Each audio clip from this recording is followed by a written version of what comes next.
Hi everyone, it's Erin from the Provincial Farmhouse. Thank you so much for joining me. Today we're going to be doing some super easy thrift flips using IOD stamps and transfers. You can find a full product list in the description of this video and all your crafting needs on our website, theprovincialfarmhouse.com.au. We're going to start with these two lovely wooden frames that I picked up for about $1 each. I already loved the color, but obviously we need to create some artwork for them. So I've given them a wipe down and now I'm taking out the inserts and I'm going to get some artist paper and I'm going to trace around the backing that came with each frame so that I have a guide as to how big my artwork should be. And then I'm going to trim out the size that I need. To give this paper an aged appearance, I'm using Dixie Belle's Au Naturel Voodoo Gel Stain and I'm watering it down with my mister. I'm giving each paper a light coat and I've also used my mister to dampen the paper first. To age this further, I'm going to use some watered down Tobacco Road Voodoo Gel Stain and I'm just flicking the bristles of my brush over the paper to make it look like it has age spots. Next, I'm going to be using IOD's new Millow's Pages transfer. This has so many gorgeous pages of vintage botanicals, bugs, fish, all sorts, but today we're going to be using the butterflies page first. I'm just working out what sort of a scale I want the butterflies to be so that they look appropriate in the frame. So I've decided I'm going to cut out 3 of the butterflies and I'm just positioning them out on the paper to make sure that they're going to fit. I like how the text looks above the butterfly, so on this third transfer I did have to trim the text out so that I could position it myself. Next I'm going to start transferring them, so I'm going to work with the first one first. I've peeled off the white backing and I did start rubbing but discovered that I needed a harder back to actually press against, so I've just grabbed the backing from the photo frame and I've got that underneath it, and you can see I'm rubbing and also lifting the plastic as I go, and I'm just going to repeat the same steps for each of the butterflies. The text is a little bit tricky, so you just want to be careful. If you miss any of your transfer, just put the plastic back down and start rubbing again. And you can see that after I have transferred each of the butterflies, I do use the backing paper to actually rub and burnish the butterflies further.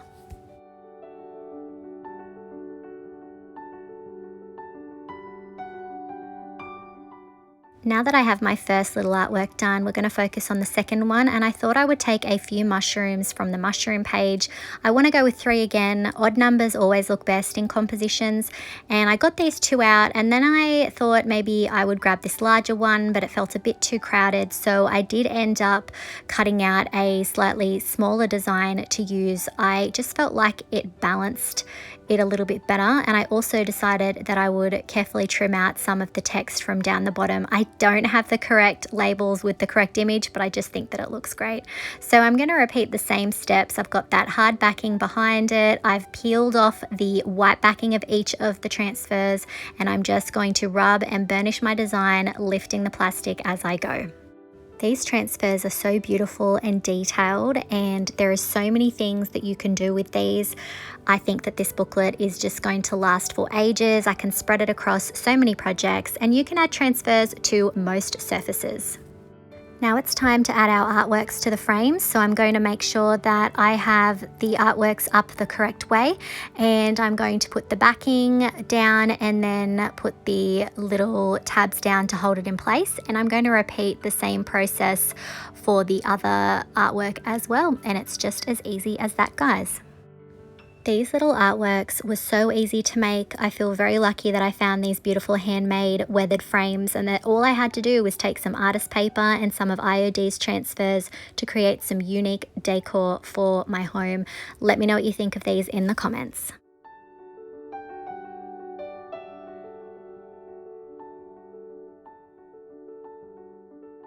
For our next project, we're going to be giving these 3 little wooden boxes a very quick and easy makeover. I loved the carved details on these, and I thought that they would look really cute on someone's coffee table, just a really sweet keepsake box. So after cleaning these, I'm going to come in with Dixie Belle's Buttercream Chalk Mineral Paint, and I'm not being super careful to get perfect coverage on these because I am actually going to end up distressing them anyway.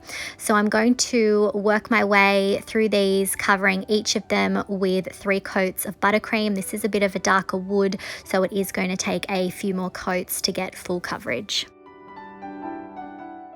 The inside of these were in pretty good shape. It's wood, and then the very center has some lovely velvet that was in good condition. I am, however, going to paint the bottoms of each of the boxes. In between each coat, I did make sure that I opened each of the boxes to make sure that they weren't going to get stuck. Once the paint was dry, I came in with some medium grit sandpaper and I went around the edges and into some of the floral details on the top and just distressed it back to give it a bit more of a weathered look so that we had peaks of that lovely wood showing through.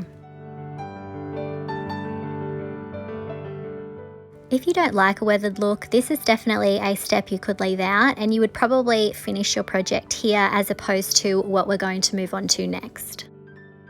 To age this further, I'm going to come in with Dixie Belle's Grunge Glaze, and I'm adding it to the top. I'm especially focusing on getting it into the details of those carvings, and then I'm working my way around the box, putting it on and wiping it off. Now, ordinarily, I would definitely have sealed this. The chalk paint is very porous and the glaze would be sucked in straight away, but this is a very small surface and I'm working very quickly. So I'm able to wipe back quite a lot of this glaze as opposed to it soaking into a larger surface and looking blotchy. If you're doing this glaze on a larger surface, I definitely recommend sealing it before you do any glazing.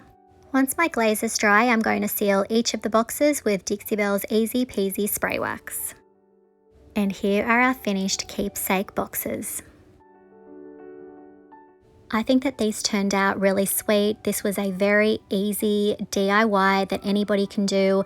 Maybe you didn't like that I painted them, but for my style of decor, I do love the painted wood. Let me know what you think of this in the comments.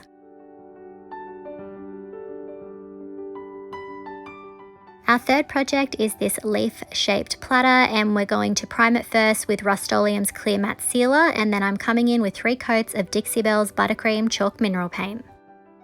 On slick surfaces, I usually use Dixie Belle's Bonding Primer Slick Stick, but for smaller decor items, I've just been using Rust-Oleum's Clear Matte Sealer as my primer, as I find it works perfectly well. I would, however, recommend that you use Slick Stick on any furniture pieces or anything that's going to get a lot of hardware before you start painting.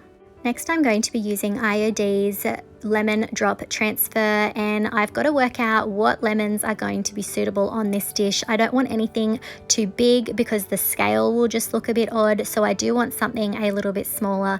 So I did pick this set of 3 lemons here, and I do actually end up cutting out another 2 little lemons, but in the end I decided that it was just a little bit too crowded to add that as well. Once I've worked out where I want my lemons to be positioned on the dish, I am going to carefully peel the backing off, and when I start to lay it down, I did realize that I should probably have something between the lemons that I haven't quite got to yet, so that they don't accidentally start adhering and my image doesn't get cracked and warped, because this is a sort of odd shaped project. So you can see I'm starting on the side there and I'm just burnishing and pressing down, and I actually had to trim some of the transfer as well to make it move just a little bit better. So this is definitely a bit of an odd shape that the transfer is going into. So if you're doing something like this, definitely take your time, work in sections, and you'll find it a lot easier for the transfer to go on. I did end up having a little gap in 2 spots where the transfer slipped a little bit, but I'm not too worried here because I am actually going to be going in very shortly, and I'm actually going to be sanding these and giving it a bit more of a weathered look anyway, so it didn't really wreck the vision that I had. So I'm sanding it here, and I noticed as I was rubbing that some of the pigment from the transfer actually started coming off into my paint, but that was pretty easy to fix. I just got a paper towel to wipe off the dust and a wet wipe to wipe off some of the pigment. Next, I'm going to be sealing the dish with Dixie Belle's Gloss Clear Coat. That's going to seal in the transfer and protect my platter. I'm then going to use IOD's Antiquities stamp, and we're going to grab one of the text designs that also has some scroll detail around the edges. I just thought that it went really nicely with the lemons for a bit of a French country look. So I'm going to be using IOD ink on my stamp for this. You could also use paint as well. It really is up to you. I have taken the stamp off the backing just because this is a bit of a curved surface, so I'm going to have to manipulate it a little bit. So I've inked up the stamp, cleaned my hands so that I don't get any ink on my platter, and then I'm going to carefully hover over the position that I want it to go in and then very carefully press it down. Once it's down, you are committed. Just make sure that you have one hand always holding the stamp in place and still so that you don't actually shift and smudge your design. So I'm just lightly pressing over the stamp just to make sure that I have good contact with the details, and then I will pull it away when I think it's ready. And here's our finished lemon platter. I'm really happy with how this turned out. I've been wanting to use this transfer for quite some time, and it's actually now a retired design. So if you like it, make sure you run out and grab it so that you don't miss out. Let me know what you think of this in the comments. Our final projects today are these two sweet little ceramic jugs that I found for 50 cents each. I think they're really sweet, but I'm not a fan of the color. I've already sprayed these with Rust-Oleum's Clear Matte Sealer to prime them, and now I'm coming in with Dixie Belle's Buttercream Chalk Mineral Paint. It will take 3 coats to completely cover this because it is such a dark color underneath. You can see here that I have swapped to a smaller brush here to make sure that I can get inside, and there were lots of little ridges because this is obviously handmade pottery, so it did have some lovely ridges and curves that I had to keep in mind as I was painting to make sure that I didn't miss any areas. If white isn't for you and you want something a bit more colourful, you could definitely go with something brighter, and I'm sure that these little jugs would look absolutely gorgeous. I just tend to go for white because it's a lovely neutral, and that is what my customers love to have in their homes. Once I'm finished painting, I'm going to allow these to dry completely before I move on to my next step. Next, we're going to be using the Antiquities stamp again, and we're going to be using the lovely round designs up the top that you could also use on the top of handles. Really, whatever your project is, there is so many uses for these. I'm going to be using IOD's black ink again, and I'm inking up one of the designs, and I'm going to be adding that to my jug. So I'm just going to carefully position it above the jug, and once I'm happy, I'm going to press down in the center and then very carefully bend and manipulate the stamp to go around the jug. Once I'm happy with this design, I'm going to set this off to the side to dry. For the next jug, we're going to use the design that has the little rooster in it, so I'm carefully peeling it off the backing. I always take the backing off if I have to bend and manipulate the stamp. It just makes it a lot easier. So I've inked up the design, and I've gone to add it but decided that I needed to prop the jug up just a little bit more, so I'm just going to use the ink pad itself actually to hold it steady, and then same as before, positioning it where I want it and then very carefully bending it around my curved surface. And I'm not lifting the stamp up. You don't want to shift this or it will get smudged. Definitely need to take your time with this one. When the ink's dry, I'm sealing each of these little jugs with Dixie Belle's Gloss Clear Coat. And here are our finished jugs.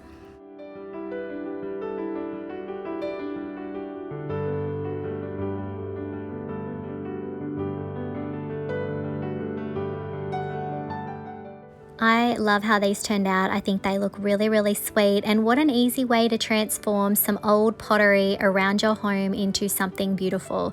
Let me know what you think of today's project in the comments. I really hope that you enjoyed this video and that it's shown you how easy it is to transform tired decor into something that will look beautiful in your home.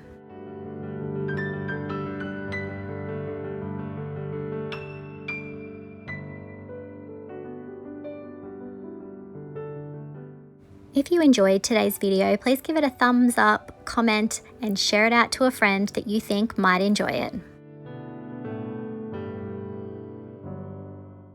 If you enjoyed today's video, I would really appreciate it if you would hit that subscribe button and the notification bell so that you don't miss out on any of our projects. You can find the products used in today's video on our website, theprovincialfarmhouse.com.au. Thanks for watching.